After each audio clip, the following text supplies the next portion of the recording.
தன்னை தங்கம் என்றாரோ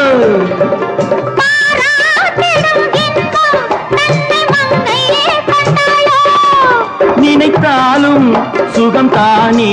இந்த நெஞ்சின் காரியம்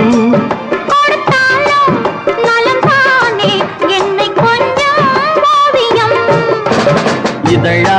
உடல் அளந்தான் இதழால் உடல் அளந்தான் ஏன் என்பதை எங்கும் மௌனமே மௌனமே இனியவளே என்று பாடி வந்தேன் இனி அவள்தான் என்று ஆகிவிட்டேன்